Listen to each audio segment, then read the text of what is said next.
এটা হচ্ছে page number 70 problem number 22 বাসুদাস বলছে the purchase department of your company has received an offer of quantity discount on its order material as under. কিছু bulk wise প্রাইসের different slab দিয়েছে।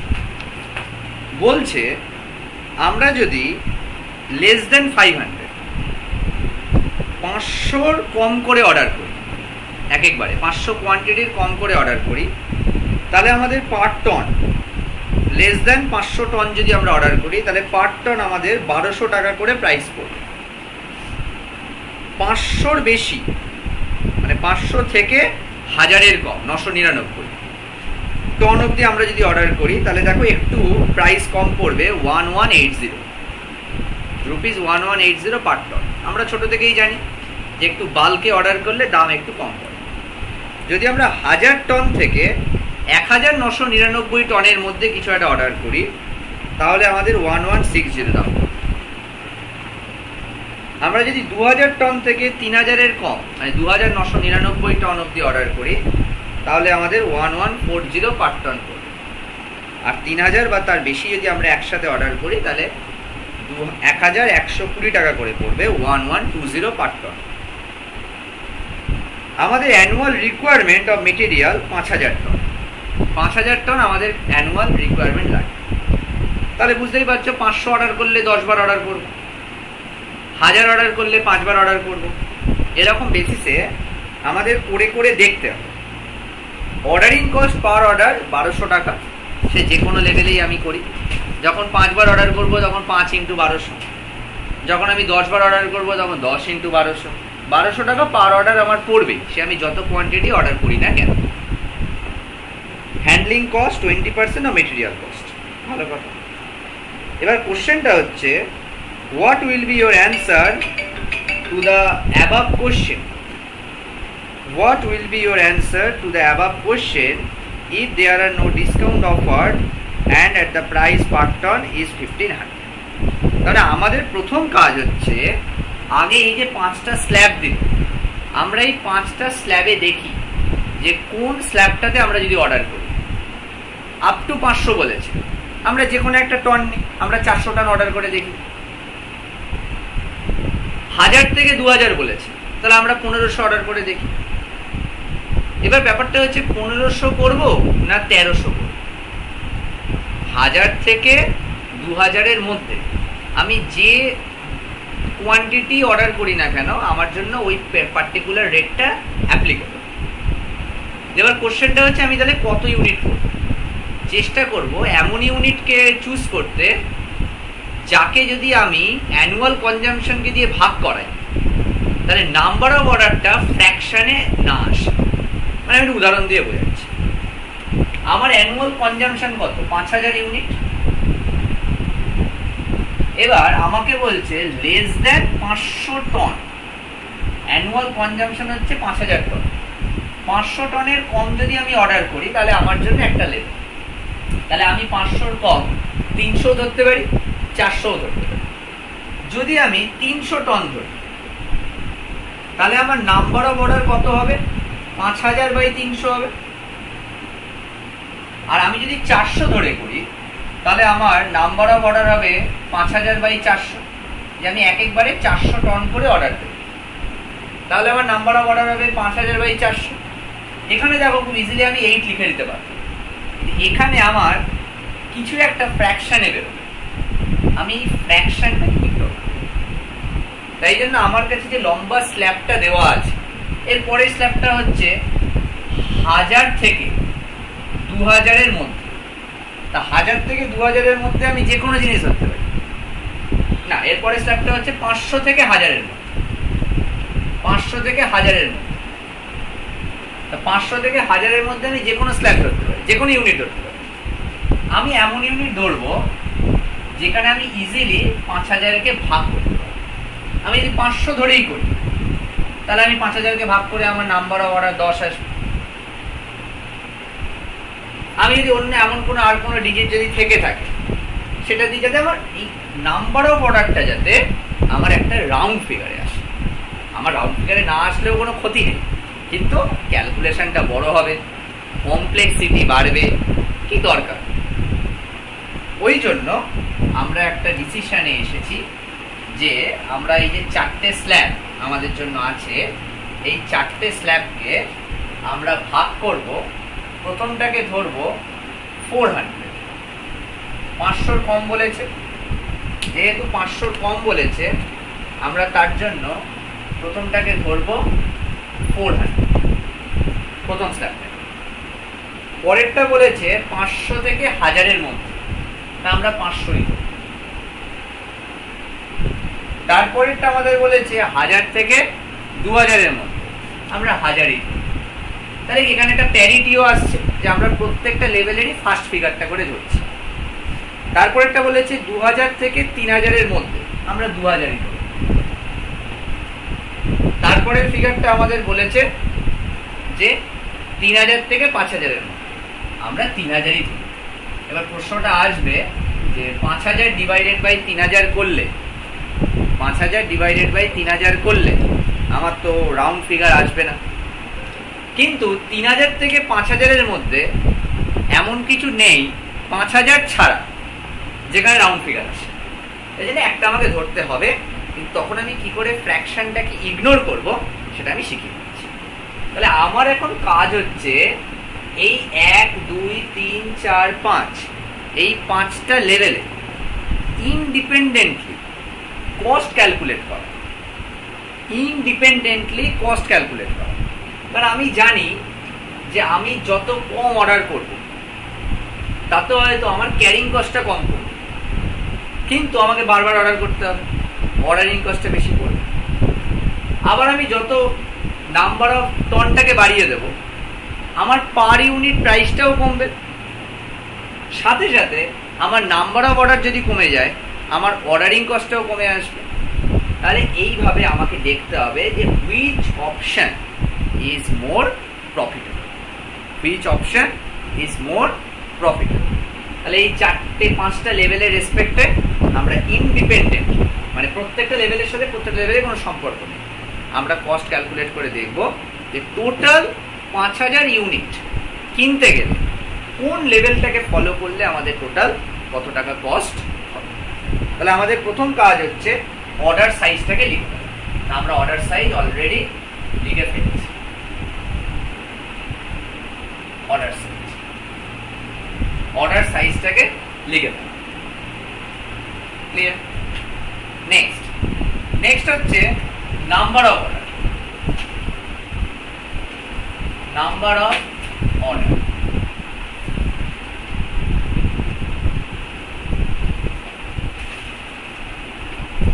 Number of order কি করে করব? Number of order করতে গেলে annual requirement by order size করতে হবে, annual requirement by order size করতে হবে। এবার খুব ভালো করে দেখো, অ্যানুয়াল রিকোয়ারমেন্ট বলে দিয়েছে 5000 টনস। তা আমরা 5000-কে 400 দিয়ে ভাগ করে দেখি কত আসে। আমরা 5000-কে যদি 400 দিয়ে ভাগ করি আমাদের আসবে 12.5। আমি এত সুন্দর একটা এক্সাম্পল দিও কেন আমি এরকম করে নিলাম? এক্সাম্পলটা দিলাম যে এক্সামে আমাদের ক্যালকুলেশনের সুবিধার জন্য আমরা অ্যাভয়েড করি, কিন্তু সাপোজ এমনভাবে ধরো কোশ্চেন এলো আমরা কোনোভাবেই অ্যাভয়েড করতে পারলাম, তখন আমরা কিভাবে করব?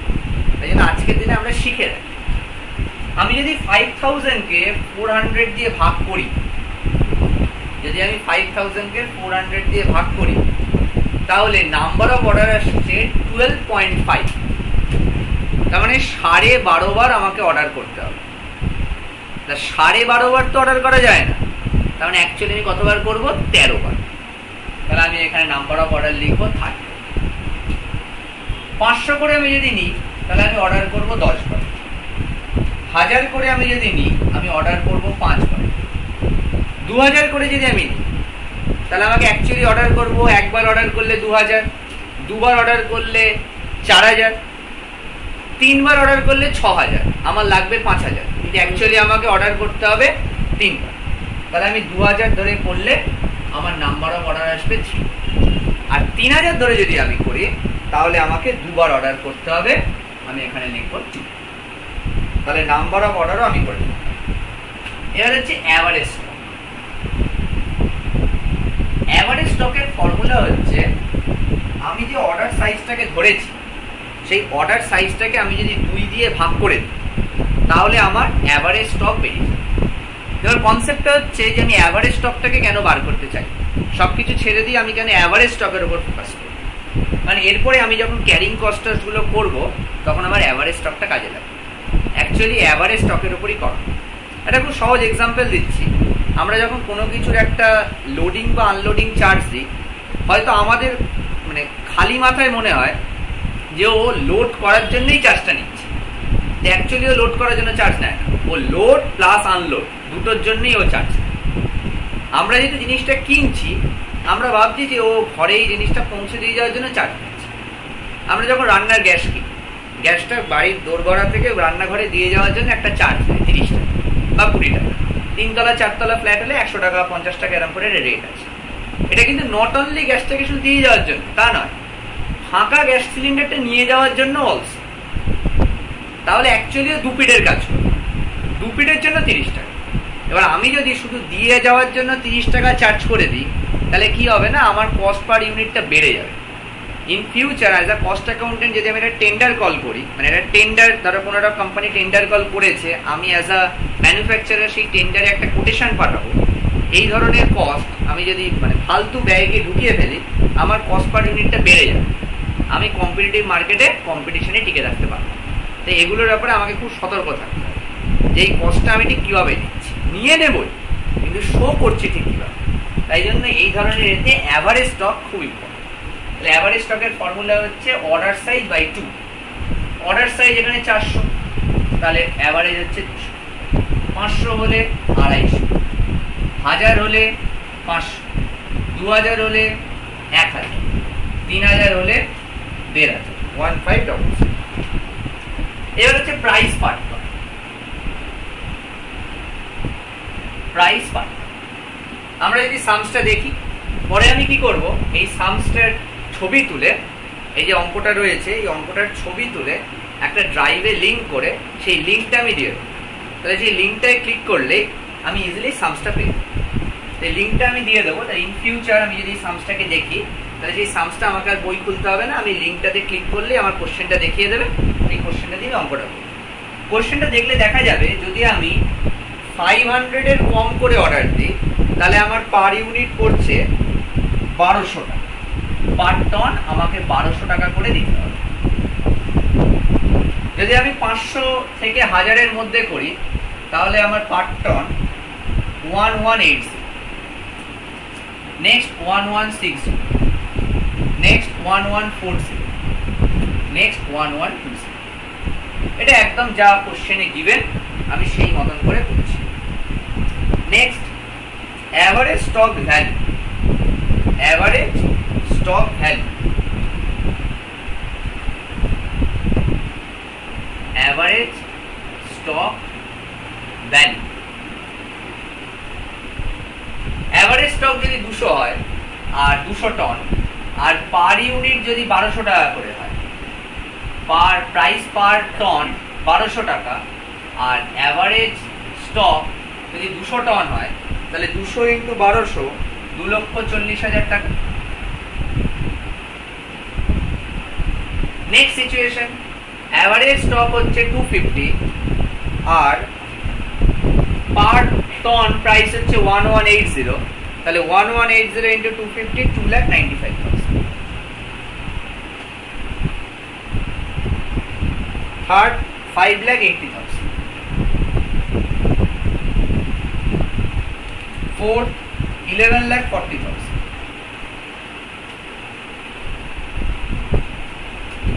Five 16,80,000।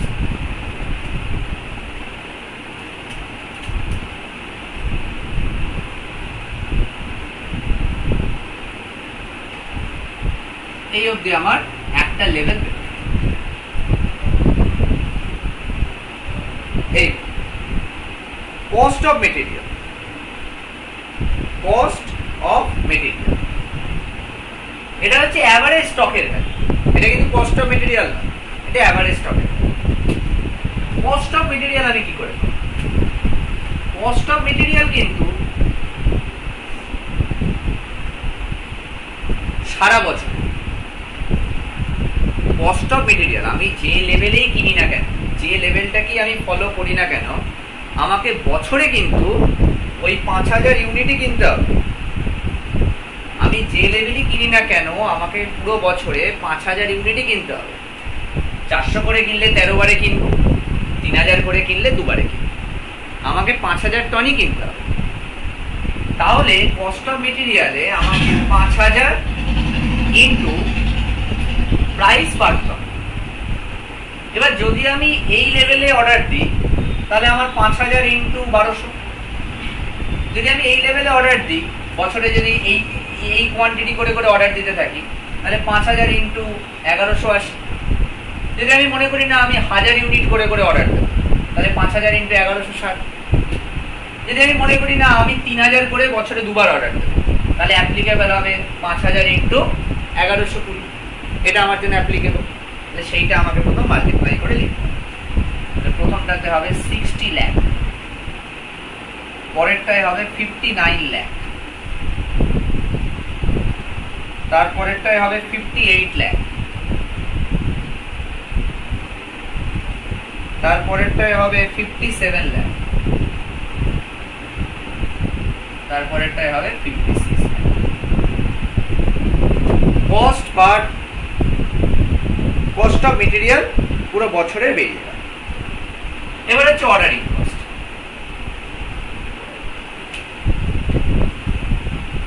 Ordering cost, ordering cost এক একটা সিচুয়েশনের কার কার উপর ডিপেন্ড করবে, সেই সিচুয়েশনের নাম্বার অফ অর্ডার, সেই সিচুয়েশনের number of order into ordering cost per order. এখানে ফিক্সড, তুমি একবার অর্ডার দিলেও একটা অর্ডারের দাম 1200 টাকা, তুমি 10টা অর্ডার দিলেও এক একটা অর্ডারের দাম 1200 টাকা। তা আমি যদি ফার্স্ট লেভেলটা ফলো করি তাহলে আমাকে 13 ইন্টু 1200 দিতে হবে। যদি আমি সেকেন্ড লেভেলটা ফলো করি তাহলে 10 ইন্টু 1200 দেবো। যদি আমি এই লেভেলটা ফলো করি 5 ইন্টু 1200 দেবো। আমি যে লেভেল ফলো করব সেই লেভেল হচ্ছে আমার নাম্বার অফ অর্ডার। আমি যদি প্রথম লেভেলে যাই তাহলে আমি কি বছরে আমি 13 বার অর্ডার করবো, এক একবার অর্ডারে 1200 টাকা করে খরচা, তাহলে 13 ইন্টু 12। যদি আমি মনে করি না আমি 3000 করে অর্ডার দেবো, তাহলে আমি বছরে 2 বার অর্ডার দেবো।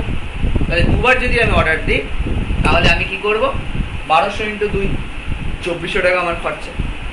তাহলে প্রথম ক্ষেত্রে আমার খরচা হচ্ছে 15600, পরের ক্ষেত্রে আমার খরচা 12000, তারপরের ক্ষেত্রে খরচা 6000, নেক্সট 3600, নেক্সট 2400। দেখাই যাচ্ছে ইজিলি যে আমার যত আমি একসাথে বাল্ককে কিনছি তত আমার অর্ডারিং কস্টটা কমে আসছে। অবশ্যই নাম্বার অফ অর্ডার যদি কমে আসে আমার অর্ডারিং কস্ট কমে আসবে। এবার হচ্ছে carrying cost, stock carrying cost. এই তিনটে জিনিসই আমাদের মেইনলি টোটাল কস্টের মধ্যে আসে। একটা হচ্ছে কস্ট অফ দ্য মেটেরিয়াল, একটা হচ্ছে অর্ডারিং কস্ট, আর একটা হচ্ছে stock carrying cost. The stock carrying cost actually depend করে অ্যাভারেজ স্টক ভ্যালুর উপর, যার জন্য আমি অ্যাভারেজ স্টক ভ্যালুটা বার করছি। অ্যাভারেজ স্টক ভ্যালুর উপর আমাদের এখানে দেওয়া আছে 20%। আমি যেমন দেখো সবকিছুরই পজিটিভ আছে নেগেটিভ আছে।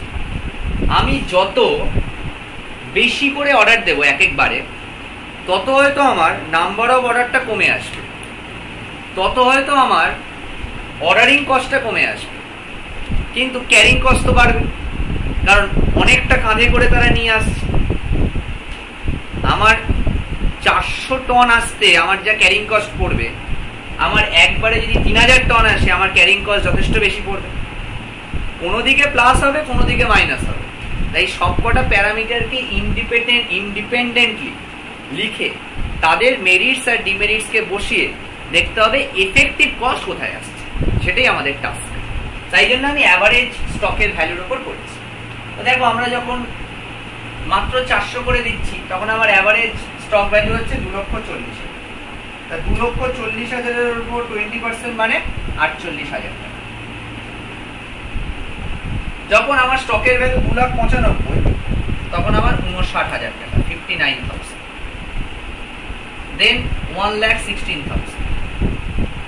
নাম্বার অফ অর্ডার যেমন কমেছিল, অর্ডারিং কস্ট কমেছিল, তেমনি হিউজ মাল এক একবারে কেনার জন্য আমার ক্যারিং কস্ট কিন্তু বাড়ছে, কোনো জায়গায় প্লাস কোনো জায়গায় মাইনাস। নেক্সট 2,28,000। নেক্সট 3,36,000।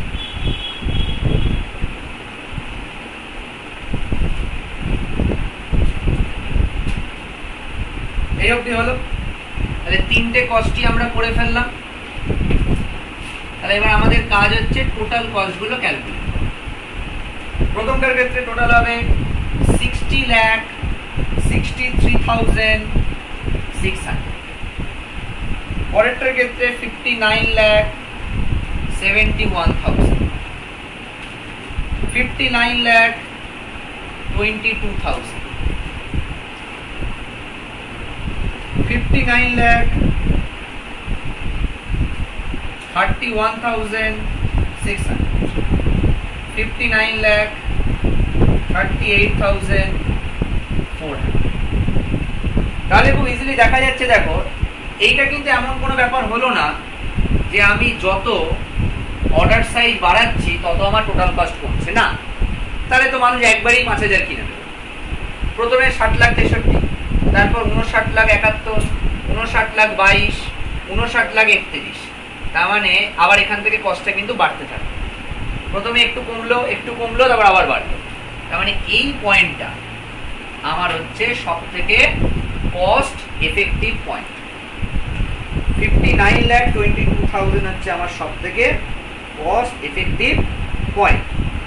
তাহলে কস্ট এফেক্টিভ পয়েন্ট যদি আমার এটা হয় তাহলে আমার 1000 ইউনিট করে অর্ডার দেওয়াটাই আমার জন্য বেটার। যদি আমি 1000 ইউনিট করে অর্ডার দিই তাহলে আমার অ্যানুয়ালি কস্ট সব থেকে ইকোনমিক্যালি হবে। তাহলে এবার কোশ্চেনটা আসছে যে স্যার তাহলে আমি তো এত কিছু না করে ইওকিউই করে নিতে পারতাম, কিন্তু ইওকিউ একটা লিমিটেশনস আছে। লিমিটেশনসটা হচ্ছে যেখানে প্রাইসটা ফ্লাকচুয়েটিং সেখানে ইওকিউ করে লাভ হয় না। যেখানে প্রাইসটা ফ্লাকচুয়েটিং, এখানে তো নাম্বার অফ অর্ডার যদি আমি বাড়াই তাহলে আমার তো প্রাইসটা কমবে। সরি, একটু অন্যভাবে বলছি, যদি আমি এখানে এই অর্ডার সাইজটা যদি বাড়াই তাহলে আমার কস্টটা কমবে, পার ইউনিট কস্ট। এটা ইওকিউ লিমিটেশন। আমাদের ইওকিউর সামসে কোনোদিন এরকম তোমরা কোথাও দেখোনি যে এক একটা লেভেলের জন্য এক এক রকম ফর্মুলা, না। আজ আমার যদি এখানে এই অপশনটা না থাকতো যে এক একটা লেভেলের এক এক রকম প্রাইস, তাহলে আমি কি করতাম? তাহলে আমি সিম্পল ইওকিউ ক্যালকুলেশন করতাম। যদি আমার এই ডিসকাউন্টিং ফ্যাক্টরটা না থাকতো তাহলে আমি সিম্পল ইওকিউ ক্যালকুলেশন করতাম। অঙ্কের সেকেন্ড পার্টে বলা আছে, অঙ্কটা যখন লিঙ্কে দেওয়া থাকবে লিঙ্কটায় ক্লিক করলে অঙ্কটা বেরোবে। অঙ্কের লাস্ট পার্টে বলা আছে যদি এরকম প্রাইস ডিসকাউন্টিং ফ্যাক্টর না থাকতো, যদি প্রাইসটা ঠিক বলাই থাকতো যে 1500 হচ্ছে তোমার প্রাইস পার টন 1500, তখন আমরা কি করতাম? এত খাটতাম? তখন আমরা ইওকিউ করতাম। কারণ ইওকিউ আমার একটা লেভেল আছে 2 ইনটু অ্যানুয়াল ডিমান্ড কত 5000 টন ইনটু অর্ডারিং কস্ট কত 1200 টাকা, নিচে সিআই, সিআই এর পার্সেন্টেজ কত 20%, 20% on what? On 1500 rupees. Because বলাই আছে যে প্রাইসের কোনো ডিসকাউন্টিং ফ্যাক্টর নেই, ফ্ল্যাট 1500 ইন্টু 20%, তখন আমার বেরোতো 200 টনস। এই গল্পটা যদি থাকতো যে প্রাইস এখানে ফিক্সড, প্রাইসের কোনো ডিসকাউন্টিং ফ্যাক্টর নেই, 200 টন নিলেও 1500 টাকা, 5000 টন একবারে নিলেও 1500 টাকা পার টন, দেন আমরা এত খাটতামই না। আমরা ইজিলি ইওকিউ করতাম, এক লাইনে অঙ্কটাকে করে দিতাম। যে যখন আমাকে প্রাইসের ডিসকাউন্টিং ফ্যাক্টর দেবে, এটা হচ্ছে স্পেশাল টাইপ, ইওকিউর একটা স্পেশাল টাইপের সাম, এই স্পেশাল টাইপের সামসে আমাকে যখন প্রাইসের ডিসকাউন্টিং ফ্যাক্টর দেবে তখন আমাকে ঠিক এইভাবে সুন্দর করে করতে হবে এবং দেখতে হবে যে লেভেলে আমার কস্টটা সব থেকে মিনিমাম সেই লেভেলটাই হচ্ছে আমার ইকোনমিক লেভেল। এই রেসপেক্টে কিন্তু এটা আমার ইকোনমিক অর্ডারিং কোয়ান্টিটি। যখন প্রাইসের ডিসকাউন্টিং ফ্যাক্টর আছে, প্রাইস কমছে, লট সাইজ বাড়ালে, তখন এটা হচ্ছে আমার ইউ। আর যদি প্রাইস সেম থাকে এত খাবারই দরকার নেই, নর্মাল ইউকিউ বসাও, ফর্মুলা বসাও, টন বেরিয়ে যাবে, এটা হচ্ছে তোমার অ্যান্সার। এই হচ্ছে এই ধরনের স্পেশাল টাইপ সামসের